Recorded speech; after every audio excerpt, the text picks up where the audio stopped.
People don't want to recognize how their decisions affect others.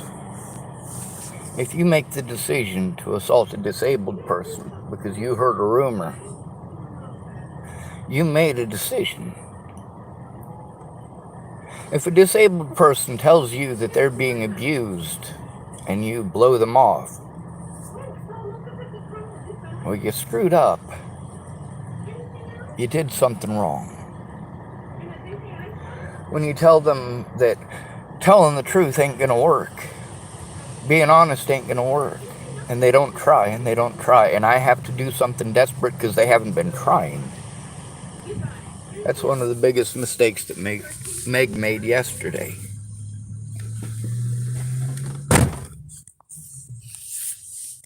There's a situation where I broke some glass up there at Low Income. I had to do something. I was being threatened and harassed and assaulted. Dole County wouldn't do anything. They kept telling me I'm supposed to go through Meg. Meg is telling me that's not her job. It's someone's job, for Christ's fucking sake. In that conversation, she admits, in her opinion, she felt that they were just brushing me off and blowing me off and putting me off onto her. And it was because they didn't want to deal with me and my loud lawnmower. Seriously, she brought up my lawnmower. You have any idea how many people in town have extremely loud vehicles? My lawnmower wasn't the problem. The problem was I was trying to turn in my predators. That's what I needed her for. That's what the police told me that she would be helping me to do. And they told me that she's supposed to be helping me with this court stuff. And as an advocate, they're absolutely 100% right about that. As an advocate in the state of Nebraska, yes, she's obligated to do those things or to remove that title.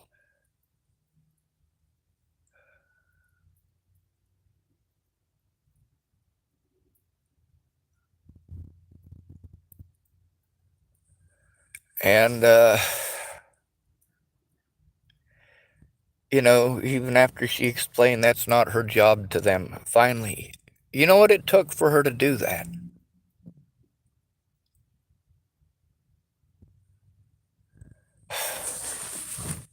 It won't do no good. She wouldn't make any effort because it wouldn't do any good. It wouldn't do any good then when she finally did months down the road. She doesn't want to acknowledge that it took her months to do that.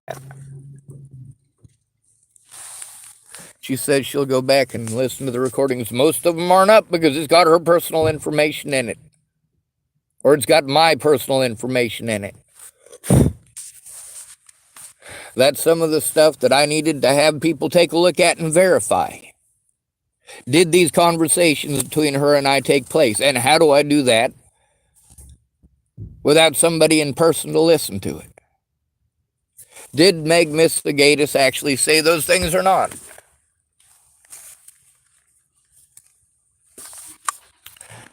Now, there's a lot of advocates whose job it is specifically to do something, and their excuse was that it wouldn't do any good. The reason that they didn't do their job as mandated reporters is because they didn't think it would do any good. Their opinion. Meanwhile, contrary to the fact, if all of these people who told me that they wouldn't come forward because they didn't think it would do any good, if all of them came forward, it'd do some fucking good. If Alyssa Rainwater and Kayla Trujillo had worked together instead of going at each other's throats, it would have done some good. If Kara Johnson Miles actually had good intent and was an autism advocate, which she wasn't, she was pretending. The thing with Meg is that this is far beyond pretending. She's got the title to her name. The autism lady that Danica Garner got me in touch with, that was Kara Johnson Miles, and Kara Johnson Miles was not an autism advocate. She was completely full of shit, and these are many of the things that were done to me that needed to be shown in court. These are many of my predators who got to abuse the shit out of me, and then I was not allowed to defend myself in court. What I have to look forward to is more abuse everywhere that I go. because people didn't want to take it seriously, and then they didn't want to admit that they didn't take it seriously when they should have. They don't want to realize that them pussyfooting around had such an impact. I was desperate for help. I went to the people I was told to go to for help. Repeatedly.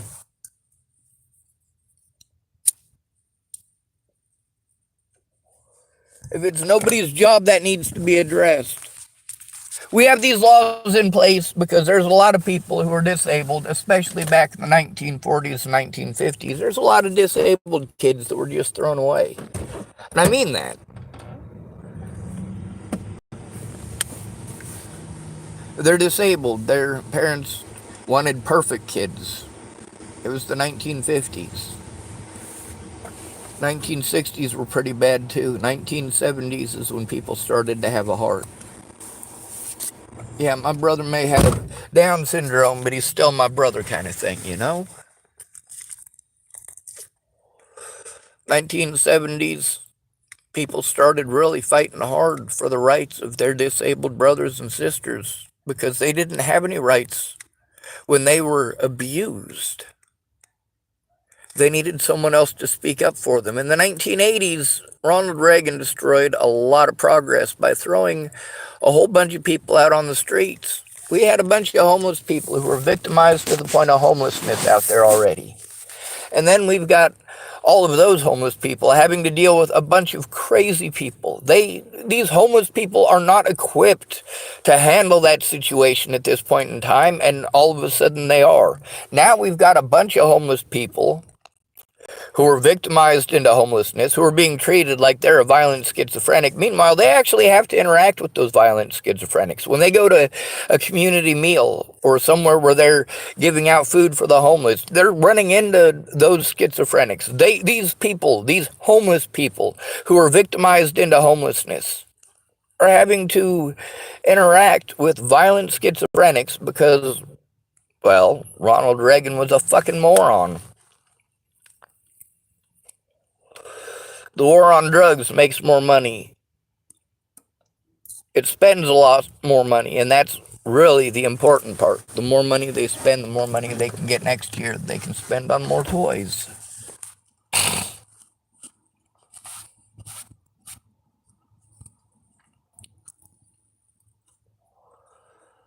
There's a lot of people that I went to that they thought talking about themselves while they were drunk was help. Teresa Orne, for example. Veronica Bruce. A lot of people. Shannon Alvarado. Now, there's a guy named Zachy Abinata who I was in jail with in Arapahoe County. That's a situation where Kara Johnson Miles, the lady who created a big fucking scene and created a big fucking problem because Shannon Alvarado busted her lying, and Shannon Alvarado never went to the police about it. She came to me about it, and knowing that the police aren't going to listen to me if I go in alone. She needs to make those calls with me, and she never did. She's the one who showed me that evidence.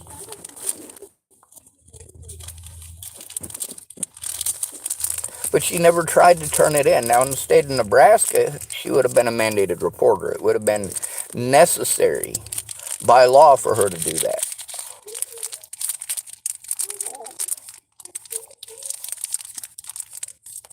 The thing is that she knew the narrative being sold was untrue. She had access to that evidence, and she spoke up to me many times about how she had seen that evidence and how it was messed up and how this is wrong and that's wrong, but she was telling me. She wasn't posting that evidence up for everyone like I was. When I posted it up, I got treated like I made Shannon Alvarado up. Then later on, when it turned out that she was true, meanwhile, this is all on YouTube because I can't get it in court without an advocate. An actual advocate.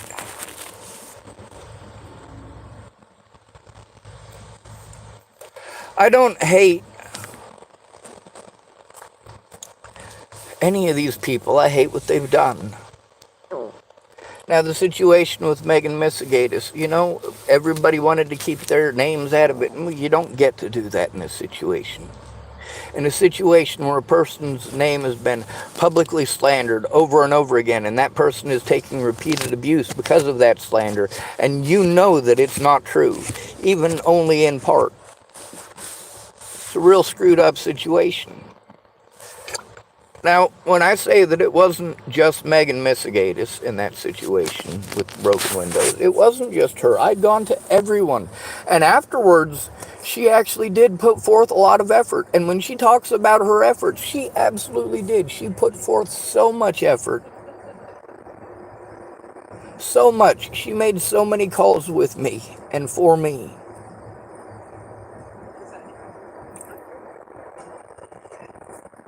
But she didn't understand the importance of recording it. She didn't want to be rude. Well, here's the thing. A lot of people believe that when I'm being honest with them or straightforward, that I'm being rude. No, I'm autistic. I don't like small talk and bullshit and chit chat.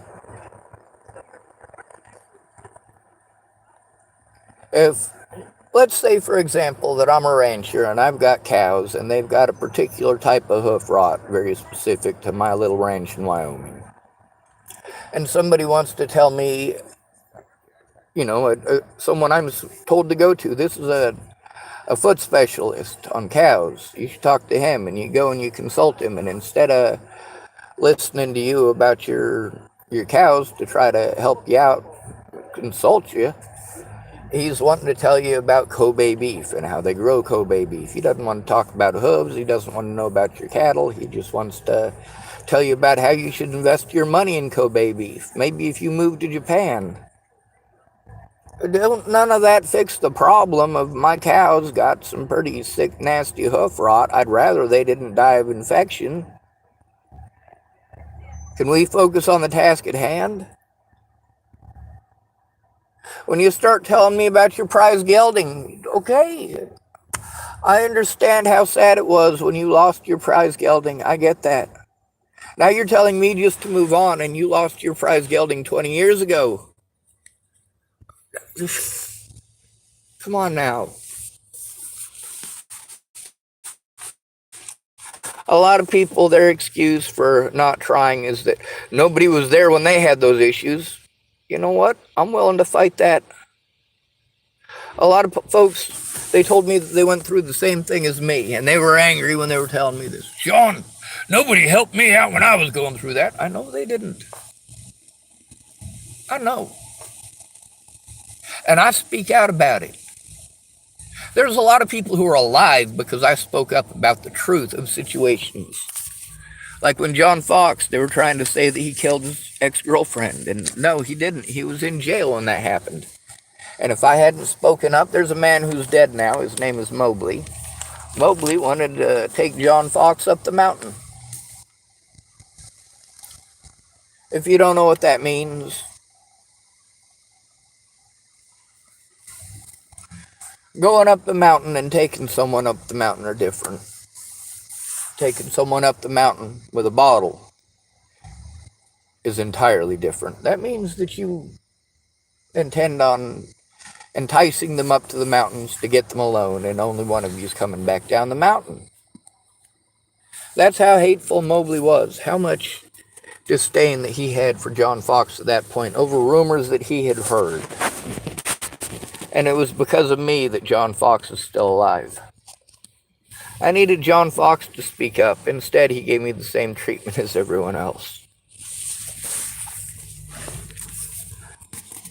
When you go back through all that, these people like Meg didn't take it seriously until I ultimately had to do something desperate. I had to break windows for it to be taken seriously. When a disabled person is being abused, someone needs to make those calls with them when it happens. And when you make it an argument every time, when someone is trying to tell you what they're going through and you want to talk over them or tell me something's not important, there's a reason I'm telling you. If it wasn't important, I wouldn't be telling you. A lot of the things that these people are telling me is entirely different from what the courts and what the police said in court and wrote down in the courts. So these people's testimony in court, matter of fact, their testimony just in the recordings that I have, shows that those police broke the law across the board, universally. They abused their power to prevent me from being able to have access to the help that I needed. They didn't take me seriously, just like Megan Misigatis didn't take me seriously. She did not take the situation as seriously as it needed to be taken until I broke those fucking windows. Now then there's multiple assaults that happened in Chapel, Nebraska that conversation with her proves that she was aware of. I did go to her about them. Yes, I absolutely did.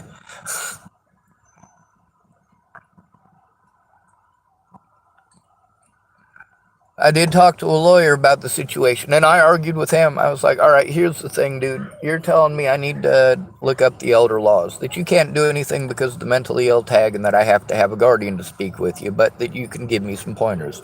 So then I'm listening to these pointers. I'm doing what these guys are telling me to do. I've got multiple recordings with lawyers who said, hey, this is a free consultation. So, we can discuss this and I can give you some legal advice, but as far as taking your case, you got to understand that without a guardian present, without someone to act as a guardian, because you're called mentally ill, there's not a Section 3 filing, it's something with the number 3 in it that was explained to me by one of them. That was one in the state of Colorado. And so when I'm telling Meg, this is what works, and seeing on the news, seeing in the media that, yes, these are exactly the things that work, and having Meg say, well, I'm not going to try it because it's not going to work. It's the only thing that does work. Literally, what these people, Amanda DeMette, as well as the Dual County Sheriff's Department, were telling me that she's supposed to do as an advocate. They're right about that. In the state of Nebraska, that is her job. And if I had an advocate, an actual advocate, then those things would have been done. Now, the title is misleading. And she is the president of the Nebraska Autism Society. I mean, she does know her shit. But when she's telling me this Debbie Downer stuff, no, that's important. That's stuff that needs to go to the courts. That's stuff that needs to go to the media. The way that we are treated, and you are aware of the way that we are treated, are you telling the media those things, or are you trying to get a fundraiser? I get that this stuff all costs money. Look at how much money I've spent on getting help that I didn't get. Help that I'm told that these different government agencies, that she eventually made these calls with me. That's right, she did make a Herculean effort. After those windows were broken, and it took a while after that too. Matter of fact, that's something that Dallas Richmond wanted to throw in my face as well.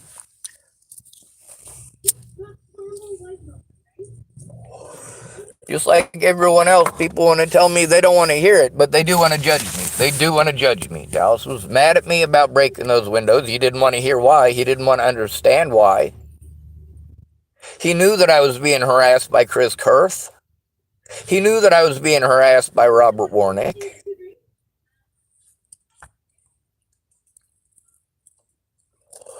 It's not my fault that he didn't come forward about that. It's not my fault that he was too afraid to do so, or too drunk, or he wanted to get away from his own problems. And yes, his problems fucking suck too.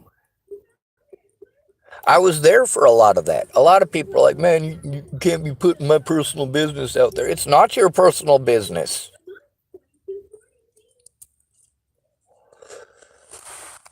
When your ex throwing shit across the fucking house and screaming at you is a severe safety issue, and it's not my house.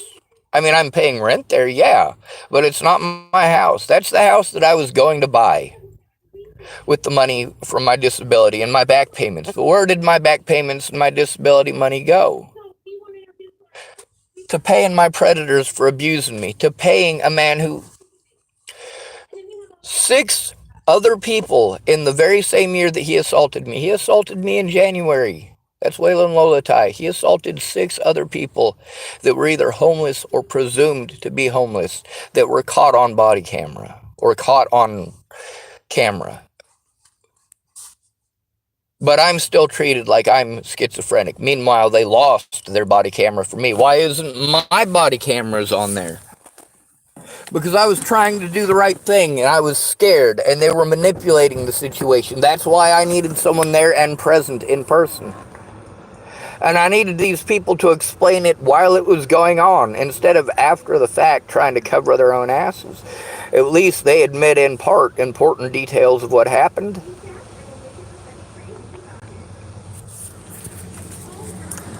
But the fact is, them not taking it seriously had consequences for me. Them not speaking up publicly about, yeah, this isn't actually my job. So then when I say it's not her job, I'm getting treated like I'm making it up, like I'm schizophrenic. That's right. I got treated like I was schizophrenic for telling the truth. These people say that coming forward and telling the truth won't do any good. Yes, it absolutely will. It shows that I'm not schizophrenic. I didn't make you people up.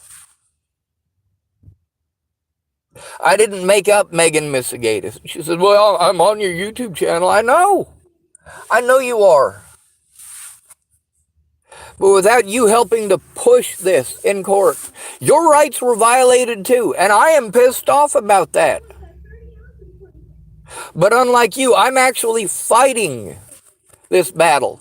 Because if you give up, it fucks every one of us who's autistic. If you're going to run with your bad assumptions or throw things in my face that I had to do because you didn't take it seriously, and it wasn't just her. It was also Jen Beebe not taking the situation seriously, and Nicole Peralta not taking the situation seriously, and Nicole Jarrell not taking the situation seriously, and Jeff Ritter not taking the situation seriously, and Kara Heller not taking the situation seriously. It was Mark Swanigan not taking the situation seriously, and Joanna Taylor Smith not taking the situation seriously. And then when I'm treated like I'm schizophrenic and making these people up and they don't exist, I'm too batshit wingnutty to know what's going on, apparently according to these people. And I'm some sort of super tech whiz who is able to hack people's accounts and all sorts of creepy shit like that. And I'm some sort of editing wizard who's able to... What the fuck?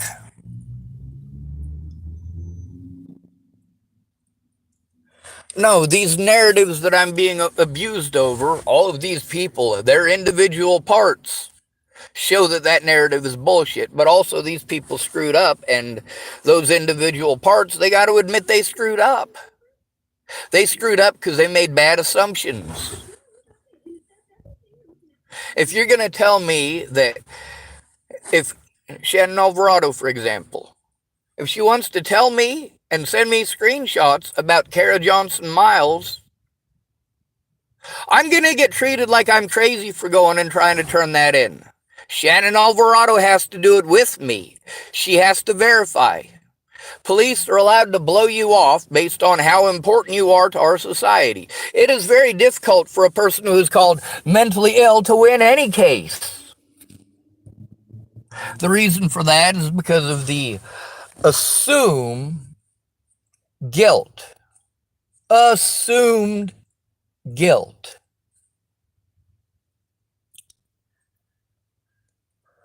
That retard probably doesn't know what's going on. That's how they look at us. But somehow magically, when we're too retarded to know what's going on, we're still somehow magically criminal masterminds and computer geniuses who should be able to do everything.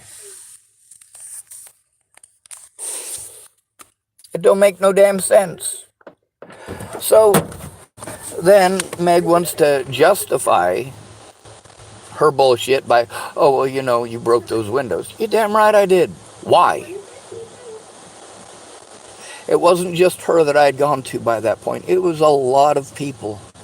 A lot of people who, this is their job to do something about it, and they're blowing me off. People with the title of advocate, there's a reason that title is, there's a legal definition for it in Nebraska, and she needs to look that up. Like, she could get in serious trouble. The difference between her and what Kara Johnson Miles did is that Kara Johnson Miles did it maliciously. She did it with malicious intent. And when she got busted lying, got busted showing that malicious intent, she was allowed to slander me and my court dates because Shannon Alvarado never bothered to help me to turn the woman in. She kept saying she couldn't do it. She couldn't do it because she was in California. She couldn't turn in that evidence because she was in California. Then there's all this stuff that they get to bring up in court dates I'm not allowed to go to that happen on the internet.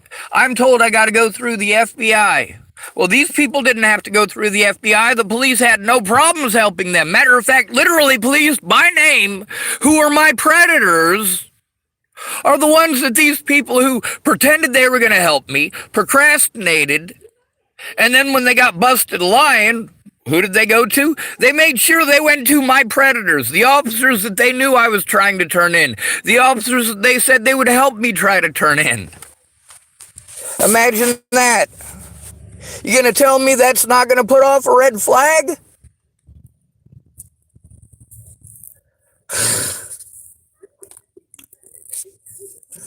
So I tried to explain the situation way back then with the broken window. I needed her to understand.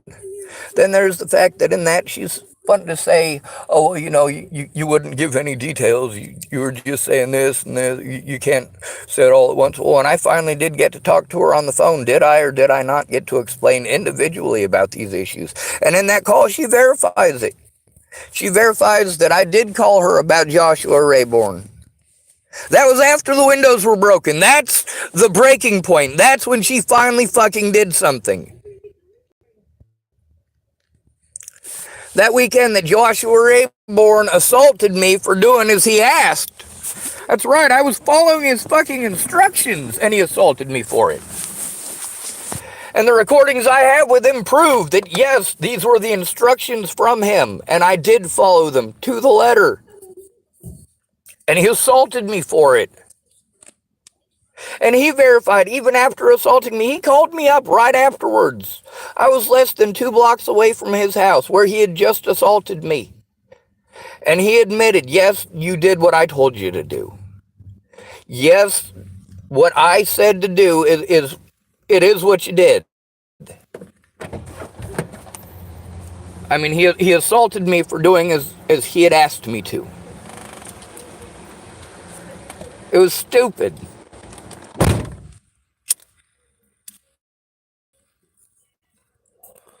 That's when she finally decided that she was going to take action and actually take the situation at least somewhat seriously. But here's the thing again about the timeline. When she first started talking to me, which was, I want to say December or January of 2020. I don't know. It was a long time ago. And please don't call me a liar if I got it wrong, because I probably did. But I was fairly certain it was winter. Because me and Dallas were both basically living in his living room because we could heat that one room.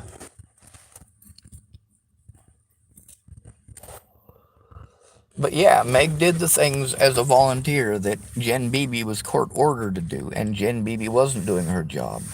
Now then there's also the fact that Jen Beebe was supposed to advocate for me. We'd tried that once before and she was too busy not listening.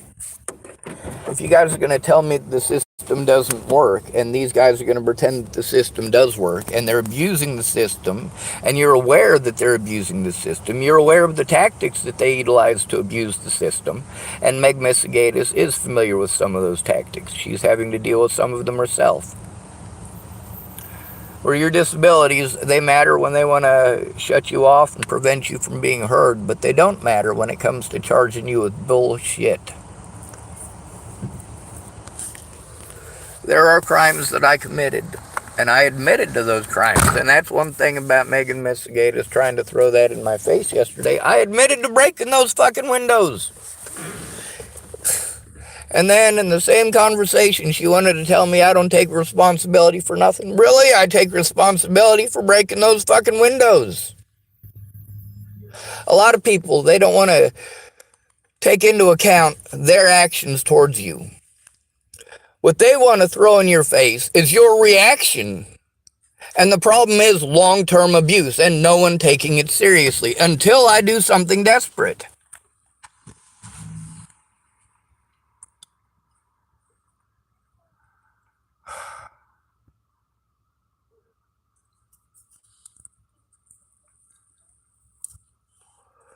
When did Miss Peaches finally take it seriously?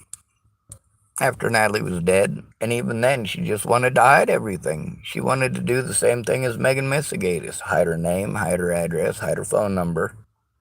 Hide. So she can't be subpoenaed to court. That's one of the things about me being arrested on bogus charges and taken to the jails and all that, but not being allowed to go to any of my court dates because I was incarcerated, is that I literally had to break the law in order to get those court dates that I was illegally prevented from going to. I had to do those things because there are many, many Megan Misigatises. There are many, many Penny Coopers. There are many Jen Beebes. There are many people out there who aren't going to take it seriously until something fucked up happens. Instead of blowing me off until I have a fucking meltdown from abuse, take it fucking seriously. If you're going to tell me it's not your job, you need to speak out about the fact that it's not your job to the people that need to hear it. When you've already told me 30 times, literally, and yes, we had that many arguments about it. They were arguments, just like the conversation for 3.5 hours that I had with her yesterday. It was an argument. She wants to call it a discussion. No, she was throwing stuff in my face she wasn't there for and didn't bother to find out about. And I did try to explain it the best I could. Now, there's also parts where she was angry and irate and trying to put words in my mouth where they weren't and take them out of context. And absolutely fucking not, Meg. Absolutely not. She said she was going to go back and take a look. Good. I started telling her about the abuse the very first time that I spoke with her. And there are the generalization of the fact that there's so many, and then there are the specifics of which ones in specific I can pinpoint in the area that I'm at.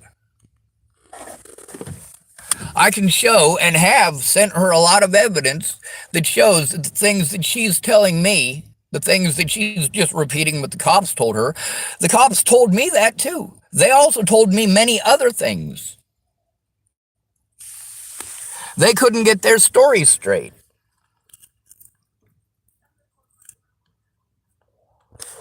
The point with that judge is that that judge knowingly and willingly broke the law on the stand. He broke the law. Now, when she wants to say, oh, well, you shouldn't have said what you said, I shouldn't have had to say what I said. That's for certain. I posed a question. Now, I've already sent Meg a whole bunch of evidence and a whole bunch of conversations with people whose ideas and thoughts on the whole thing is that instead of coming forward, they'd shoot somebody in the head. The fact that Sarah Nelson said that she'd shoot people in the head who threatened to kill her and her kids. People did threaten to kill her and her kids. So do we need to worry about Sarah Nelson shooting those people? We might. If she found out Ted Bollinger was living in New Mexico, Arizona, she might kill him. She literally might.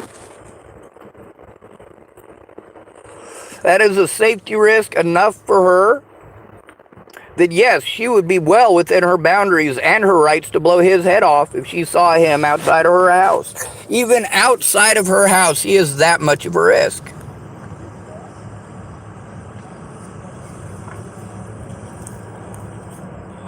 Unlike me, who is painted that way, but nobody cares. Oh, well, we can focus on housing where? When people say, oh, you should move to Scotts Bluff, I got housing in Chapel, so I had a roof over my head, but I still had to worry about being abused just going to the fucking grocery store or going to the post office. And nobody took it seriously. In order to turn it in, I was trying to turn in that sheriff and his deputies. So obviously, in order to turn in any crime, somebody needed to be there and present. Out of the hundreds of crimes that were committed against me, it took Molly Smith months after the situations were happening. Molly Smith was the first one.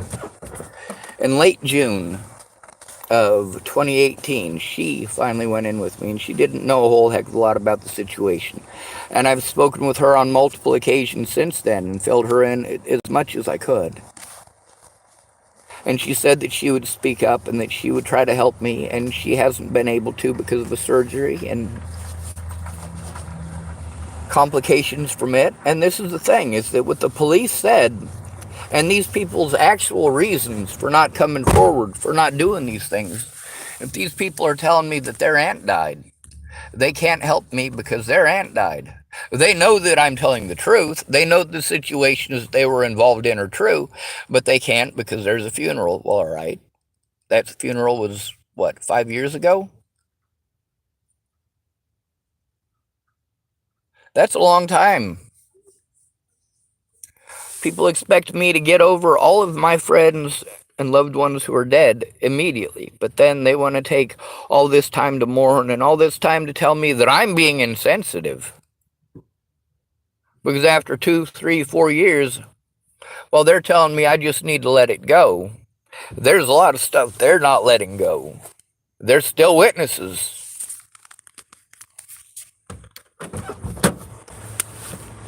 There are things that the police said that are outright lies, and Megan Misegatis knows that they're outright lies, but the thing is that she needs to speak up and she needs to make police reports. The fact that these other people never made police reports, well, that's a pretty important deal there. The fact that these people never went in with me in person, who are aware of these situations, to make sure that my rights were not fucking trampled. None of those people did those things. Thank goodness Molly Smith at least tried. It shouldn't have been Molly Smith to go in with me, though. It should have been Laura Nelson. But, of course, even though she was a witness, there's video on my YouTube channel of the situation that I was trying to turn in. And by Scott DaCosta's own admission, that deputy did not do his job. He did not make a report. Then there's the report by Cody Selhorst. What a fucking joke.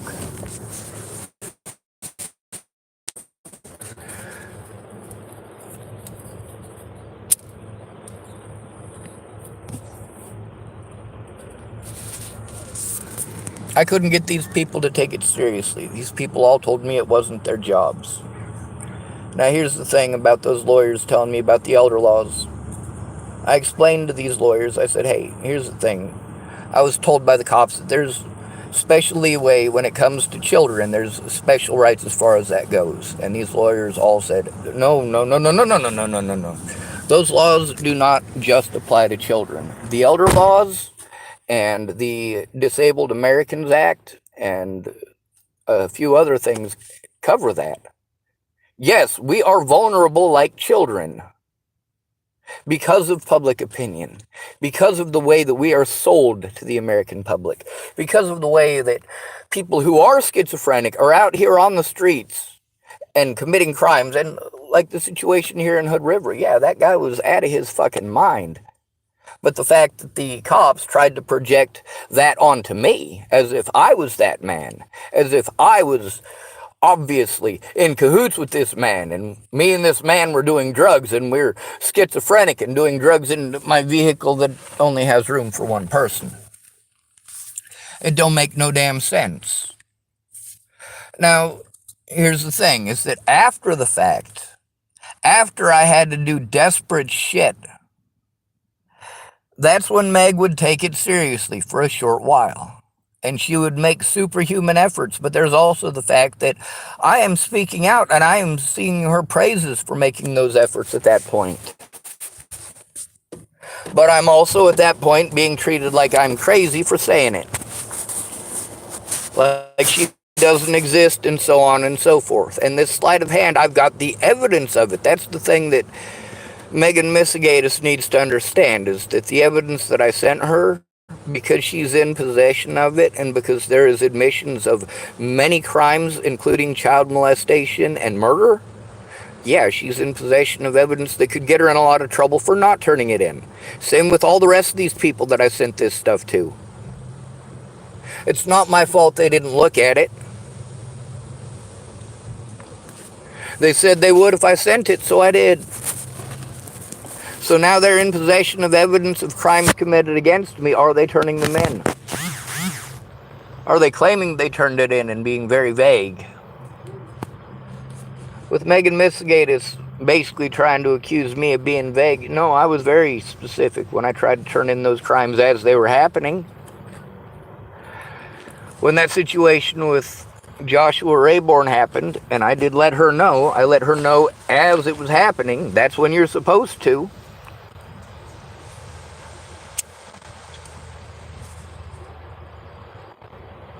She claimed that she tried to help turn it in. I want to believe her. But I also want you to look at the fact that later on, far after the fact, yesterday, she's telling me that I was being too vague, that I wasn't giving specifics. No, I did give specifics. I absolutely did. When it happened, when the memories were still fresh. That's the important thing. I also recorded it while the memories were still fresh. Later on, if I want to change my story of the situation that happened, I can go back and listen to the stuff while it was still fresh. And when I listen to it, I won't go out of my way to pull out one little bitter piece or try to use somebody else's situation that I wasn't there for as an excuse. You weren't there. Megan Misigatis had a lot to do with the situation where I literally had to break those windows, and she finally stepped up to the plate after I broke the windows. I shouldn't have had to break windows to turn my predators in. The police were pawning me off onto her, and she admitted that yesterday. She should have been speaking up about it. Instead of telling me it's wrong, instead of telling me that it's not going to work. This is her argument. She didn't try because she wanted to argue over whether or not it would work, and so she argued until it was no longer going to work. These guys get to use the statute of limitations. But she wasn't listening to understand, and just like yesterday, she just wanted to argue. She wanted to tell me what a good person she is. No, if you're not speaking out about somebody who is being abused, you're not actually advocating for them. You're not stepping up to the plate. Now, she wants to tell me about all those things that, yes, I said that she did those things. She wants to pull the I never, or it's not my fault. Let me tell you about it's not my fault. It's not my fault that her family comes first for her. That's not my fault. It's not my fault that she never tried to go to the media about what she knew. It's not my fault that she didn't look at the evidence that I sent her. She looked at some of it. It's not my fault that that's not her job. It's not my fault that she wanted to argue for 6 months instead of having a three-way conversation between me and the police. The police, their opinion, their belief was that it was her job to coordinate between me and the police. And she wasn't doing that coordinating. Now, when she did finally try, what did the police do? They cut me off from that with bogus charges for things that were taken out of context. And then, of course, Meg, she don't care. Those things were taken out of context. And the evidence just between her and I shows that was taken out of context. The evidence itself shows that it was taken out of context. It shows in court that they literally went out of their way to ignore the context, and that the judge himself went out of his way to change a question that was posed to people like, well, Candace Bondurant, who said that she would shoot people between the eyes with a .45. And people like Sarah Nelson Sorry, not Sarah Nelson. She was one of the predators with a badge who's now in prison. Yay! Sarah Bacon, that's the one. With Sarah Bacon, she could have come forward, said that she was gonna try, that she did, and the part where she did, I'm not seeing any evidence of any of that. I want to believe it, but she has to come forward. Nobody's gonna believe me. If those events did happen, then she needs to come forward about it. But her solution, she's telling me that she would help me by getting violent with people. No, don't get violent with people. I'm trying to stop the violence, not make more of it.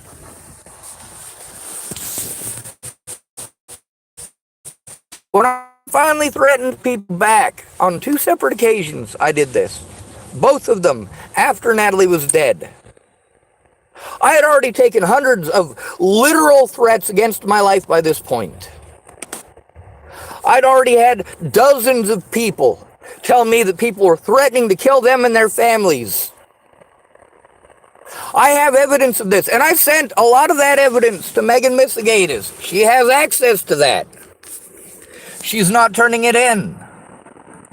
When she did finally try to coordinate with these people to actually do that, that was the situation. After Scott DaCosta had gotten to assault me, because Megan Misegatis wouldn't even try, her excuse for not doing her mandated job in the state of Nebraska. Everyone's job in the state of Nebraska. Everyone is a mandated reporter. And when people want to say, oh, well, that's just for children. No, it's not. It's also for the elderly and the disabled. And see, that's where this argument and the lawyers that I actually did speak with, instead of just playing pocket lawyer as an excuse not to come forward, when I told people the help that I needed, this is the help that the lawyers told me that I needed. This is also the help that, if you listen to Danica Garner and Rochelle Shelley Campbell, it's also the evidence that their lawyers told them that they needed. But they were allowed to show it in court because they had help and I didn't. I had procrastinators. People who wanted to tell me it wouldn't make any difference. Everyone did that. People said that they would, and then made every excuse not to. And then 7 months down the road, it hasn't done any good because they haven't made any effort to try. They've made excuse after excuse not to. Why was Kara Johnson Miles' slander allowed in the courtroom?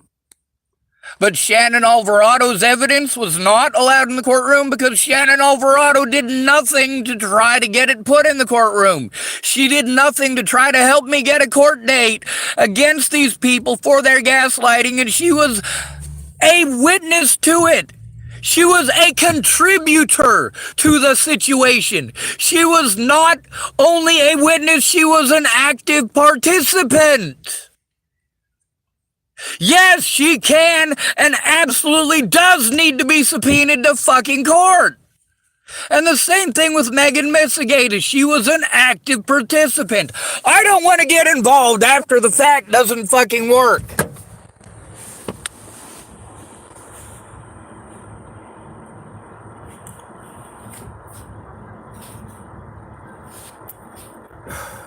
Megan Misegatis could go to jail for the rest of her life. How fucked up is that?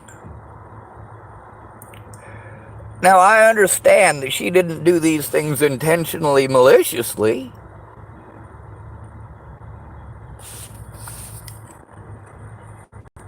But she wants to throw things in my face that she didn't bother to find out about, just like Dallas did.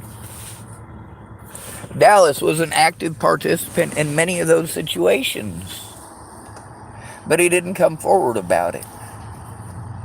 I let him know about the abuse that I was going through, and like everyone else, they wanted to blow me off with bullshit. Oh, Chris Kurth ain't nothing. You know what? Chris Kurth wasn't just Chris Kurth. Chris Kurth, the first time, was with Carl Snell. That's Leslie Snell's brother-in-law. Sorry, the first 2 times he was with Carl Snell.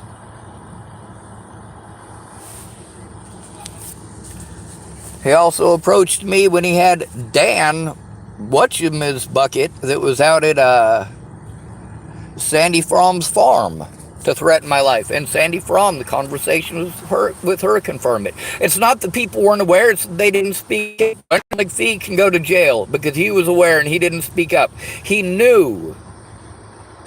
He had confirmation from Sandy Fromm herself that she was trying to pay somebody to kill me in town by the name of Tim. He knows the guy. One of the recordings with her shows that she told me the first and last name of the man that she went to have me killed. That was on my birthday, by the way. And Wendell speaks about that with me as well, about how I saved her ass. She was that fucking drunk. This is after she was angry and hateful at me. Well, that's fine for her to be angry and hateful at me. She did fucked up shit because she's an alcoholic. Wendell keeps wanting to throw it in my face. Hey, you know, you're the one who brought her over here. You know what? She said that she was friends with him and that she knew him. And he's the one that kept on allowing her back, even though she was driving him fucking nuts. Now, I try to be nice by telling the stories and allowing these people to either back it up or force me to post it on the internet.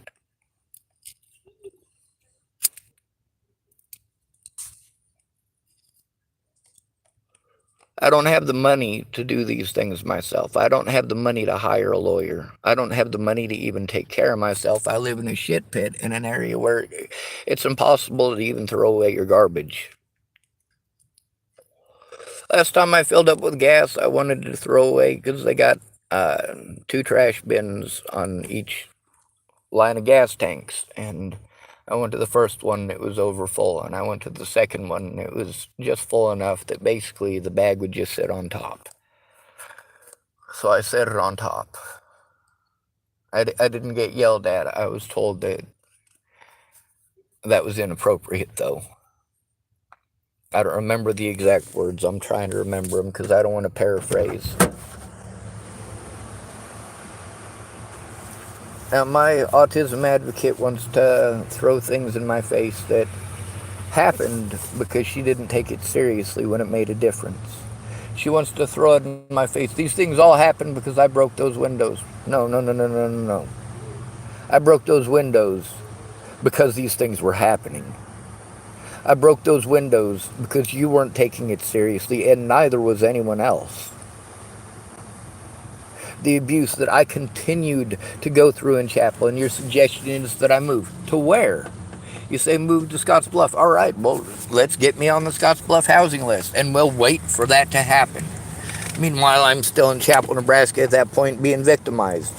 And I'm told that I should be happy about having that roof over my head. Meanwhile, I got to be able to get myself established, have a mailbox, and have a permanent residency so that I can actually start working on the legal stuff that I need to. Meanwhile, there's a bunch of legal stuff that these public pretenders had my phone number, but they didn't bother to call me. They sent stuff through the mail to a place where I wasn't, knowing that I wasn't there. Telling me about court dates, that they should have called me and notified me that I had those court dates because they knew that I was not at the addresses that they were sending mail to. They were doing that so that they could claim that they tried. They didn't fucking try. With my little sister's friend destroying all that evidence, there's a possibility, I was told, that as long as I don't mess with it and don't add anything to it or remove anything from it or anything like that, there's a possibility they'll still be able to pull that evidence off the hard drive. And you know, that wasn't my choice for him to do that. I didn't give him permission to go into that room. This is after I found out and had verification from him that he was schizoaffective. That means that he's schizophrenic as well as having traits of either bipolar and delusions. And yes, he has delusions. And I explained that to Tara. She swore up and down he wasn't. Then after he wiped that computer, did she show any remorse for that after she'd gotten me for $1,800? Did she show any remorse at all for it? No, she tried to make excuses for Ed. And of course, Ed's mother wanted to make excuses too. And that's why it's a good thing that I recorded the entire situation. Now, there's 3 different videos from that day, but there's also the fact that there's 9 hours of recording on my audio device. There's also the fact that when he did that, I knew what he had done and that I couldn't fix it. There was no way to reverse it. The best I could do is take a picture. And that's exactly what I did. Yes, I was frustrated at that point, and I was angry, and I wanted to throw a tantrum. Absolutely. But did I? No, I didn't. I don't throw tantrums. I do it as necessary to be heard. And you can see through all these situations where I was blown off until I did desperate shit because I was being blown off. Yes, it is being blown off when I am going to the people and the services that I'm told to go to. And instead of telling everybody that it's not their fucking job, they're just going to tell me it's not their job over and over and over again. If the Dual County Sheriff's Department calls me and is telling me it's your job and it's not your job, you need to tell them it's not your job. And then Meg, she wants to say, oh, I told them it wasn't my job. How long did it take? How many times did I beg you? How many arguments did we have over whether or not it was going to work? She wants to throw it in my face that things didn't work, that she procrastinated until it wouldn't. Very similar to Miss Peaches, that's Kayla Trujillo. The day that we were going to go down and try to turn this into the Colorado State Patrol, because that's who we were told to turn it into. So she procrastinated until almost 4 o'clock at night, playing her word puzzle game on her telephone. Then she gets to use that as a, well, I did go in with you. No, you didn't go in with me. You didn't make a police report. You went with me when it was obviously going to be too late. And I'm being nice by not being an asshole about that part, but that did actually happen. I don't think that I should have to hide your fuck-ups. I shouldn't have to hide your bad assumptions. You made bad decisions because you had bad assumptions, and I shouldn't have to cover that up for you. I'm not going to. That gets people killed. That is exactly why Natalie is dead.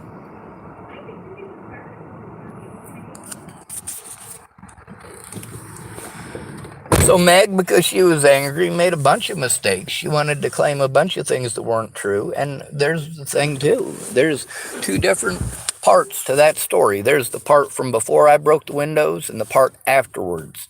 When did she actually make those efforts? And when did she argue with me? She's argued with me through all of it. Prior to me breaking those windows, it wasn't her job, it wasn't her responsibility, even though Dual County Sheriff's Department kept on telling me it was her responsibility. It was her doing nothing and them doing nothing that resulted in me having to do desperate things, and it wasn't just her. Jen Beebe at that point in time was court-ordered to do that job and wasn't. But you know what? She got away scot-free. Now she's a guard in the Scottsbluff County Jail. Ask me how I know.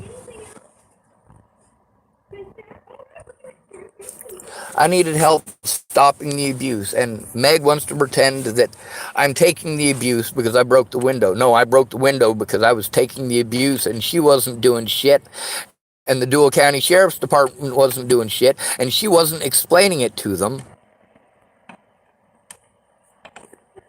She was explaining it to me over and over again, and they were giving me the "you're mentally ill and don't know what you're talking about" treatment. And then I'd explain it to her, and she'd give me the "you're mentally ill and don't know what you're talking about" treatment. Sean, I told you I don't do that. You told me you don't do that. You need to tell the police you don't do that, because they're treating me like I'm a liar and telling me you do that. And months and months and months and months later, when Amanda DeMette, that was her assumption, Amanda was fucking pissed off, because that is an advocate's job. Amanda was pissed off, angry, pissed off. And I said, hey, this is the thing, is that I did try to stick up for Megan Misegatis the whole time. While Amanda DeMette was angry with me, yes, I'm aware that that's what you thought her job was. That's what the cops thought her job was. The things that she should have said and should have spoken out about, it's not my fault she didn't. In order to protect somebody's rights and prevent these things from happening to begin with, you do need to record it, you do need to write it down. When you're called mentally ill, they can throw it away and pretend you hallucinated it. It's not my fault that she couldn't be there in person. It's not. It's not my fault that these people who said that that was her job, that she didn't inform them that it wasn't her job. She informed me over and over and over and over and argued with me as if I was too fucking stupid to relay the message. As if I hadn't given it an effort.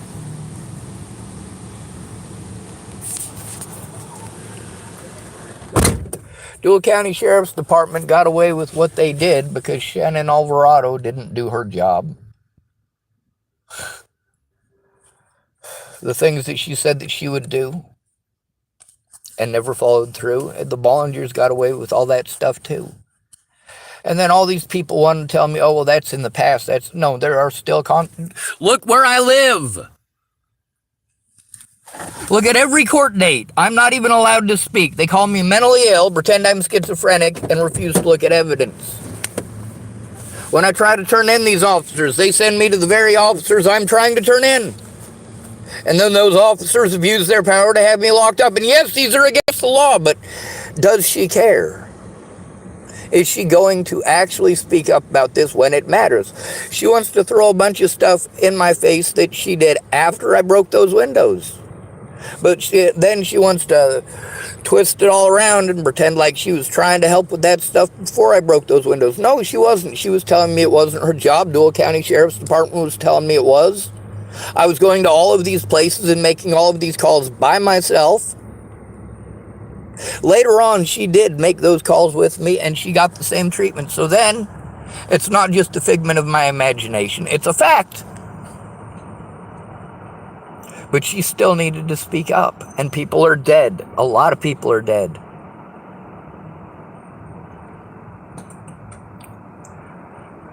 It's not okay. The longer you procrastinate, the more abuse I got to go through. And the more you blow me off and tell me it's not going to work, and then you tell me, why didn't I go to you?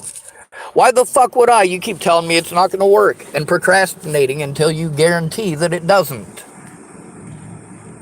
After 6 months, you have guaranteed that it's not going to work because in 6 months you made zero effort. I had to literally threaten to prove that I told the truth by posting conversations with us on the internet. I saved those because why?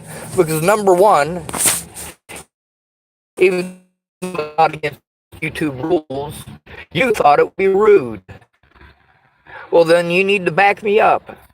If you can't do it because of personal problems, you need to tell the courts and you need to tell the public that you can't because of personal problems. Because the narrative the cops sold is a completely different narrative, and I'm being abused over that narrative still. And you, as a Nebraskan, are mandated to report it. You know that the narrative that they sold is not right. It is your job to report it. You said it's your job to report it to Nebraska State Patrol or to Adult Protective Services. How many times have you turned these into Nebraska or Adult Protective Services? How many times have you tried? And you have to make a police report, and they told you that. I'm sure that they told you that because they told me that. And by your own admission, you didn't make a police report. You can get on my YouTube channel here, and you can see the excuses that people make because people like you never came forward. Knowing it was a false narrative, you allowed it. State of Nebraska, that's against the law. You broke the law. You broke the law. You want to bring up the law and how I broke the law? You broke the law first. You breaking the law repeatedly every time I brought this stuff to you for that entire time, doing absolutely nothing. As a Nebraskan, it is your job. You are a mandated reporter because you live in Nebraska. So yes, it is your job. There's a lot of those other things that the cops were claiming was your job as an advocate, and, well, you're not an advocate, so they're wrong about that. You're not an actual advocate. We've covered that. We've established that. So they don't get to pretend that I had an advocate, but they're still pretending that I had an advocate, even knowing that you're not an advocate. You need to speak up about that. I'm being abused because you're not trying. I have to prod and pull your fucking teeth for you to finally eventually admit these things, hesitantly. Well, if it's true, if these things that you're telling me are true, why are you saying those things hesitantly? Why is it that you're saying that you're trying to help when you didn't try? You didn't try for that entire 6 months. And then when you did finally try, and I sung your praises about the fact that you were finally doing that, you don't want to acknowledge that. You want to throw it in my face when I say that you did absolutely nothing for 6 months to help me with that situation. And I finally had to break those fucking windows. I was that desperate to get help, stopping people like Christopher Kurth and Robert Franklin Warnick, and she was aware of many of these situations, and it's not her job, it's not her job. I'm a disabled adult, it is everyone's job. She said later, oh, well, I tried to turn it in. When? After the windows were broken. That's right, afterwards. You made a token effort because I had to pull your fucking teeth. A lot of these people who are angry at me because I posted evidence on the internet with their voices in it. That's the thing. These people wanted to claim that I slandered their name, and then I posted on the internet the fact that the things that they were claiming was slander came out of their mouths. How can it be slander if it came out of your mouth? How can I be slandering you if you told me that?